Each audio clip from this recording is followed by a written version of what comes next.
Sa ibang balita ay giniit ng prosecution team na nirerespeto nila ang kapangyarihan ng Senate Impeachment Court sa pagulong ng impeachment trial ni Vice President Sara Duterte. Tiniyak din nilang susunod sila sa direktiba ng Korte sa anumang pagbabagong ipatutupad sa paglilitis. Si Bien Manalo sa report. Nilinaw ni House Legal Counsel spokesperson Attorney Benjamin Tolosa Jr.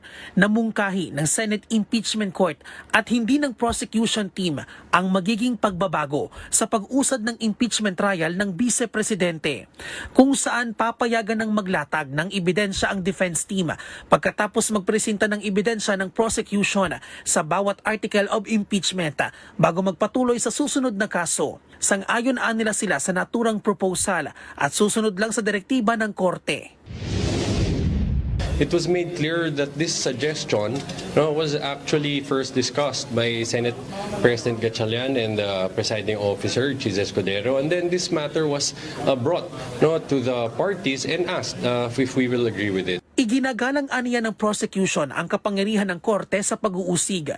Kinausap na rin aniya ng impeachment court ang magkabilang panig kaugnay sa naturang pagbabago, pero tutol aniya dito ang depensa.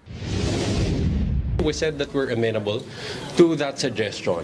And yesterday, we received the manifestation of the defense saying that they're not agreeing to it. Mayroong kabuuang 92 trial dates ang Korte. 62 days ang hiningi ng prosecution sa pagpresenta ng mga testigo, habang 30 days naman ang sa depensa.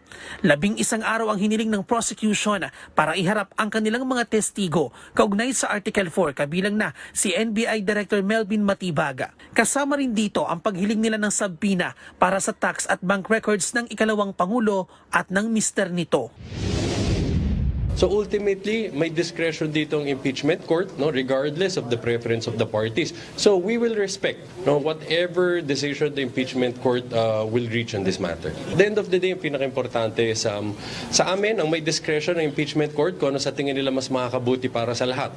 Kung mas madaling masubaybayan, maunawaan ng mga kababayan natin. Samantala ngayong araw, dinidinig ang Article 1 o ang umano'y paglulustay ng confidential fund ng Vice Presidente pabor sa naunang mungkahi ng prosecution team.